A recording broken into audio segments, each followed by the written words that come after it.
안녕하세요. 거국대학교 이향수 교수입니다. 여러분, 이번 시간엔 주민자치회 활동의 역사와 참여 방법에 대해서 같이 논의해 보도록 하겠습니다. 주민자치회는 어떻게 보면 주민들의 참여 혹은 주민자치의 가장 중요한 채널이라고 할 수가 있습니다.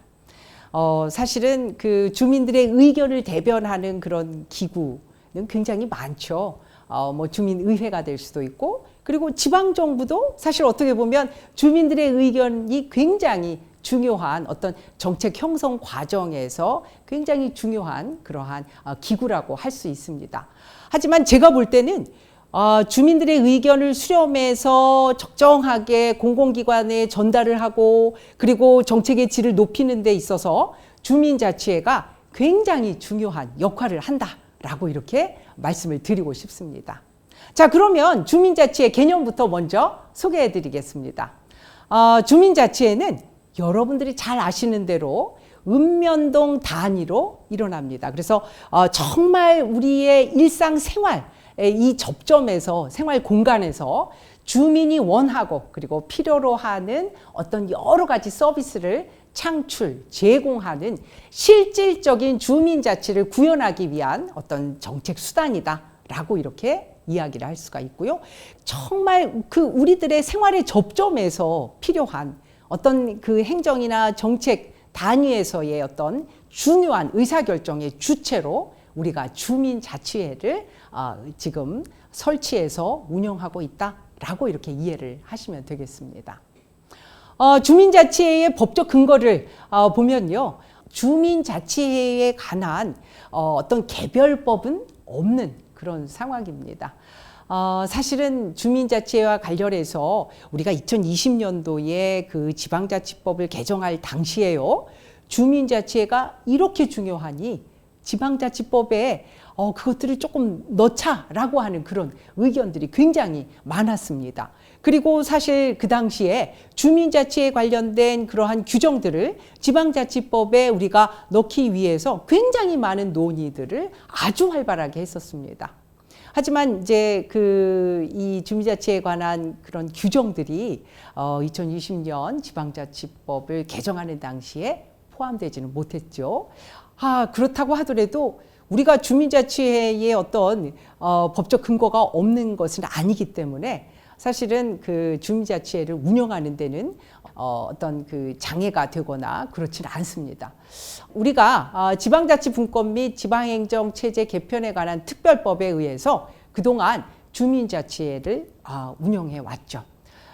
사실 우리가 이 지방자치분권 및 지방행정체제 개편에 관한 특별법에서는 이 법이 2013년도에 만들어질 당시에요, 이 주민자치센터를 운영하면서 이 주민자치센터의 실질적인 운영 주체로서 주민자치위원회라고 하는 그 기구를 굉장히 중요하게 그 당시에 논의를 했었습니다.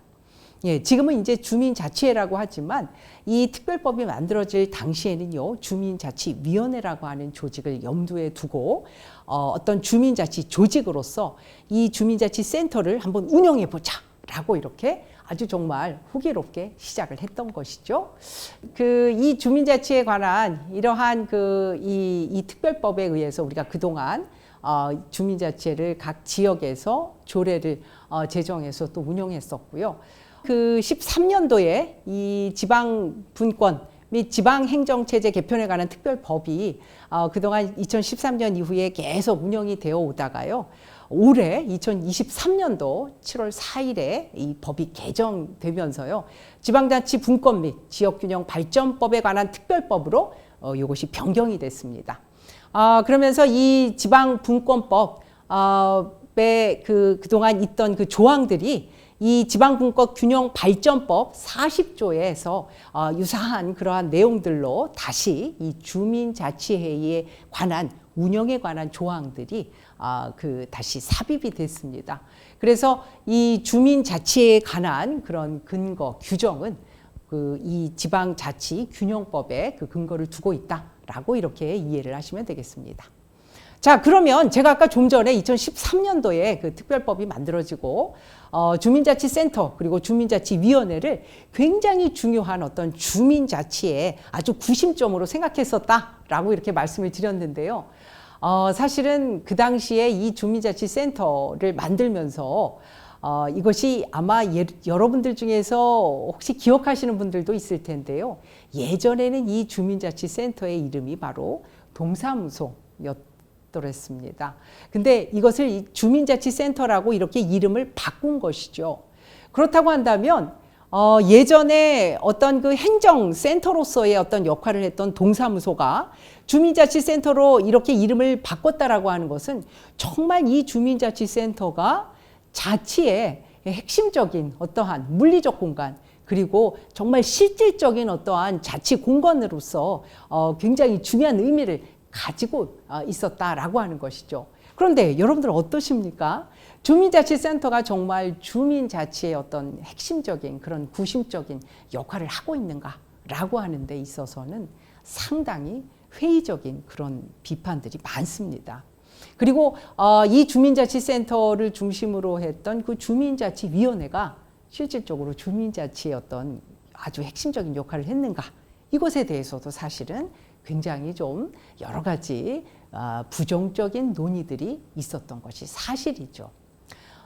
그래서 사실 이 주민자치위원회는 그동안 어떻게 보면 그 주민자치를 하는 어떤 핵심적인 역할을 했다라기보다는 주민자치센터에 있는 어떤 여러 가지 행정 인력들이 주로 그 주민자치센터에서의 어떤 행정 기능을 주로 하는 공간이었고, 그리고 주민자치위원회가 어떤 그 자치에 있어서의 어떤 역할, 그러니까 직접적으로 어떤 의사결정에 참여한다거나 정책을 결정한다거나 하기보다는 다소 어떤 자문기구로서의 역할에 머문 것이 아닌가라고 하는 그런 비판이 많았고요.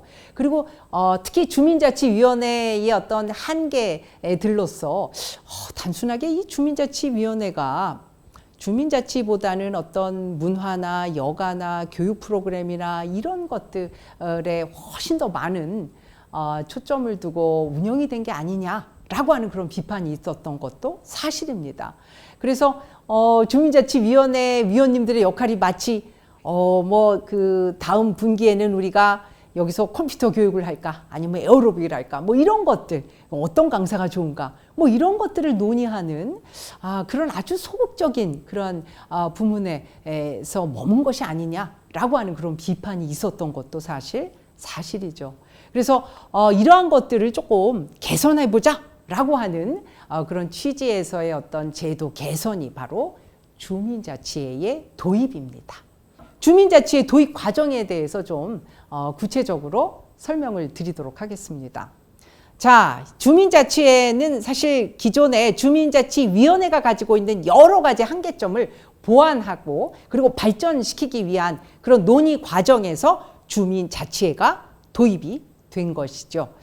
자, 사실은 그 주민자치회라고 하는 기구가 기존의 주민자치위원회보다 훨씬 더 실질적인 여러 가지 권한과 그리고 여러 가지 정책 결정에 여러 가지 권한을 실질적으로 행사할 수 있도록 이렇게 한 것이죠.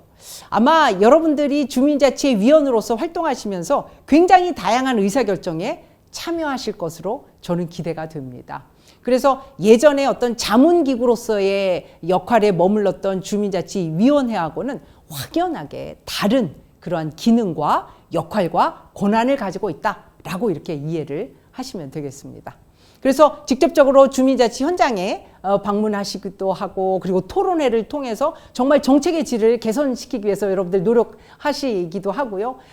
그 다음에 여러 가지 우리 지역에 있는 다양한 그러한 그 구성원들하고 만나서 이야기도 나누시고 하는 그런 역할들을 하시게 될 겁니다.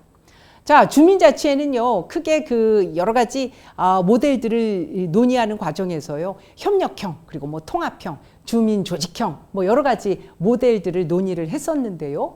현재 이 우리나라에서 지금 도입해서 활용하고 있는 모델은 협력형 모델이라고 할 수가 있습니다. 여러 우리 지역에 있는 다양한 구성원들과의 협력을 통해서 정말 그 주민 자치를 하는 그러한 모형이라고 이해를 하시면 되겠습니다.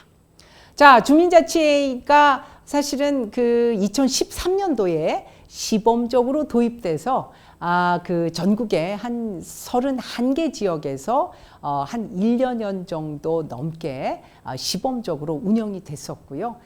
지금은 많은 지역에서 대다수의 많은 지역에서 주민자치위원회보다는 주민자치회로 많이 이렇게 변경을 하신 그런 상황이라고 할 수가 있습니다. 자, 그래서 우리 수원시 같은 경우에도요, 아주 적극적으로 주민자치회를 지금 도입해서 운영을 하고 있습니다. 자, 그러면 제가 아까도 주민자치위원회하고 굉장히 다른 기능과 역할을 수행한다라고 말씀드렸는데요. 좀 더 구체적으로 좀 살펴보도록 하겠습니다. 자, 기존의 주민자치위원회가요, 이 근거나 이런 것들이 아까도 말씀드렸다시피 이제 시, 조례, 이런 것들로 그 근거를 주로 하고 있다라고 하면 주민자치회는요, 지방자치분권 및 지역균형 발전에 관한 특별법 40조에 근거를 하고 있다라고 말씀드릴 수가 있고요. 자, 형태는요, 예전에 그 기존의 주민자치위원회는 동자문기구에 좀 머물렀었다라고 이렇게 이야기를 드릴 수가 있고요. 현재 주민자치회는요, 정말 그야말로 주민자치기구입니다. 이 자치기구라고 하는 것은 굉장히 다양한 의미를 내포하고 있다. 정책결정, 의사결정 권한을 가지고 있고 여러 가지 사업을 여러분들이 심의하실 수가 있고 여러 가지 중요한 그러한 결정 그리고 문제를 해결하는 과정에 여러분들이 참여하셔야 된다라는 것이죠. 자, 위촉권자도 다릅니다. 예전에 주민자치위원회가 동장이 위촉을 했다라고 하면 지금은 이제 시장님께서 위촉을 하고 계시죠. 자, 주요 기능도 확연히 다릅니다. 기존의 주민자치위원회는요, 주민자치센터 운영에 관해서 심의를 주로 하고요. 동의 어떤 행정 업무를 지원했다라고 하면요, 지금 주민자치회는요, 주민 생활과 관련된 여러 가지 동 업무에 대해서 사전 협의를 하셔야 됩니다. 그리고 위탁 업무, 그리고 주민자치 업무, 이러한 것들을 여러분들이 실질적으로 운영하셔야 되는 그런 아주 중요한 막중한 임무를 맡고 계시다라고 이렇게 이야기를 할 수가 있습니다. 자, 그 다음에 위원 구성은요, 기존의 주민자치위원회는요, 이 각급 기관, 단체 뭐 이렇게 추천도 받고 이렇게 공개 모집도 하고 했지만 그 지역의 유지들로 구성이 되어 있었다. 뭐 이런 비판도 사실 있었습니다. 근데 주민자치회는요, 사실 굉장히 그 다양한 구성원들로 구성하려고 노력들을 많이 합니다. 그래서 공개 추첨을 하고 있고 공개 모집을 하고 있고요. 그리고 이 그 추천 과정이나 그리고 선정 과정을 굉장히 투명하게 운영하고 있습니다. 저도 사실 제가 살고 있는 그 동네에서 이 주민자치회 위원 되려고 굉장히 많은 노력을 했었는데요. 이게 쉽지가 않더라고요. 공개 추첨에 이게 쉽지가 않습니다. 여러분들은 굉장히 지금 아주 운이 좋으신 거라고 저는 생각을 합니다. 자, 그 다음에 대표성 차원에서도 굉장히 큰 차이가 있습니다. 기존의 주민자치위원회는요, 사실은 대표성이 좀 미약했다. 아니, 여기서 대표성이라고 하는 게 또 여러분들 의아하게 생각하실 수도 있는데요. 여기서 대표성이라고 하는 것은요, 지역 구성원들을 얼마나 다양하게 다 지금 대표하고 있느냐, 그런 의미입니다.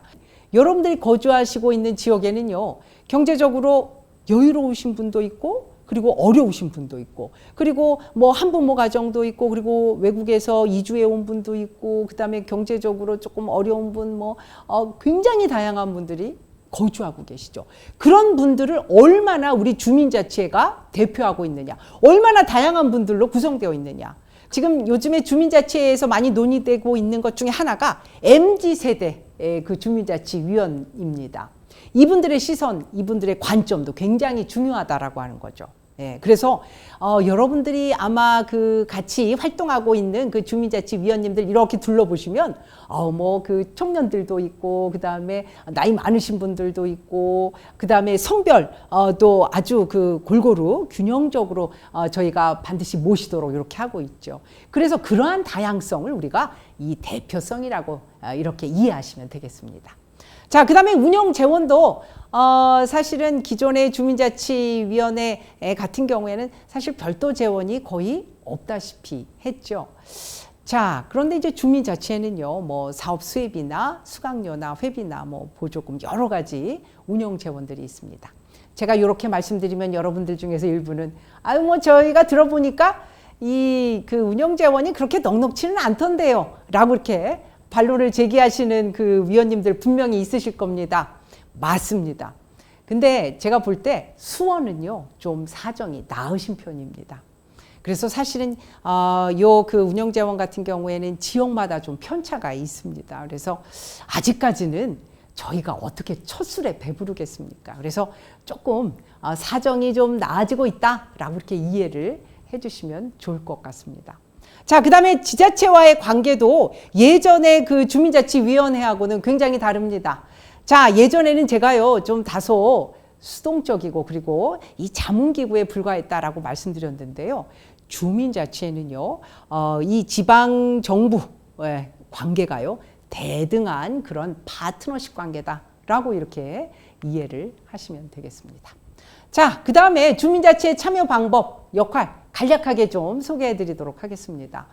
자, 주민자치회는 사실은 예전에 그 기존 주민자치위원회 제도를 보완하고 발전시킨 그런 제도라고 할 수가 있죠. 이 수원시는 굉장히 적극적으로 이 주민자치를 독려하고 있습니다. 그래서 2023년도 11월에 기존의 그 주민자치에 관한 그런 조례를 개정을 했습니다. 이 수원시 주민자치회 및 주민자치센터 설치 운영에 관한 조례에 의하면요, 주민자치위원은 20명 이상 그리고 50명 이하의 그 위원으로 구성을 하고 있고요. 뭐 여러분들 잘 아시다시피 아마 각 이 동별로 인구 수에 따라서 그 범위를 다소 다르게 정하신 것으로 그렇게 이해가 됩니다. 그리고 위원 자격도 여러분들이 아마 저보다 더 잘하실 겁니다. 그 해당 동에 주민등록이 되어 있는 분들, 그리고 출입국 관리 관계 법령에 따라서 이 영주 체류 자격을 갖춘 외국인도 가능하다라는 그런 말씀을 좀 드리고 싶고요. 그리고 또 해당 동에 주소를 두고 있는 사업장에 종사하시는 분들, 그리고 해당 동에 학교, 그리고 기관, 단체, 뭐 이런 임직원분들도 얼마든지 주민자치위원이 되실 수가 있습니다. 이 위원 선정의 경우에는 특히 특정 성별이 전체 위원 수의 이 10분의 6을 넘지 않도록 하고 있습니다. 굉장히 여성과 남성의 어떤 성비를 중요하게 균형적으로 맞추려고 하는 수원시의 노력이 느껴지실 겁니다. 자, 그리고 위원선정관리위원회도 아마 그 규정도 여러분들 잘 아실 겁니다. 굉장히 그 투명하게 운영을 하고 있다라는 그런 말씀을 드리고 있고요. 특히 그 선정위원회 같은 경우에도요, 아주 엄정하게 그리고 공정하게 이런 선정을 하실 수 있는 분들로 구성을 하고 있다라고 이렇게 이해를 하시면 됩니다. 자, 이렇게 선정되신 여러분들께서 주민자치회 위원으로 이제 활동을 하시는데요. 이 주민자치회의 역할 그리고 기능에 대해서도 조금 간략하게 말씀드리겠습니다. 자, 주민자치회는 정말 적극적인 여러 가지 그 사업이나 역할을 하실 수가 있습니다. 협의 업무, 위탁 업무, 주민자치 업무 이렇게 우리가 구분을 하고 있는데요. 협의 업무는요. 그 말 그대로 여러분들이 거주하고 계신 그 읍면동 지역의 어떤 여러 가지 개발과 관련된 그런 것들. 그래서 뭐 지역 자원을 활용해서 마을 만들기라든지 이런 그 사업을 추진하실 때의 어떤 여러 가지 협의에 관한 것들을 여러분들이 직접 관여를 하시게 될 겁니다. 그리고 주민 간의 어떤 이해 조정 문제, 그리고 갈등 문제 이런 것들도 우리 지역 사회에 굉장히 많습니다. 뭐 혐오 시설이라든지 이런 것들에 대해서 주민 간의 갈등이나 이런 것들을 조정하시는 역할도 역시 여러분들의 몫입니다. 그리고 이제 시군, 시구에서 이렇게 추진하는 것들에 대한 여러 가지 의견, 이런 것들도 수렴하셔서 이렇게 제출하시는 그런 역할들도 하시게 됩니다. 자, 그 다음에 위탁 업무도 또 추진하시게 됩니다. 주민자치센터에서 뭐 여러 가지 것들을 하시게 되는데요. 그러한 주민자치센터의 운영이나 뭐 작은 도서관이나 뭐 여러 가지 것들에 대해서 여러분들이 직접적으로 그런 것들을 운영하시는 그 업무에 참여를 하시게 되고요. 공원이나 뭐 공중 화장실 이런 시설물 관리도 직접 관여하게 되십니다. 자, 그 다음에 주민자치 업무 굉장히 중요하죠. 주민총회 그리고 자치계획도 여러분들 손으로 수립하셔야 됩니다. 그리고 마을축제나 체육대회나 다양한 행사들이 있죠. 이런 것들도 여러분들이 계획하셔서 그리고 수행하셔야 됩니다. 그리고 자율방범이나 뭐 안전 관리와 관련된 것 이런 것들도 여러분들이 직접 관여하실 수가 있습니다. 자, 그래서 이번 시간에는요, 이 주민자치회의에 관한 그 근거 그리고 여러분들이 주민자치에서 어떤 역할을 하고 어떤 기능을 하시는지 이런 것들에 대해서 살펴보았습니다. 여러분들이 앞으로 주민자치위원으로서 적극적으로 활동을 하실 수 있도록 저도 열심히 응원하겠습니다. 감사합니다.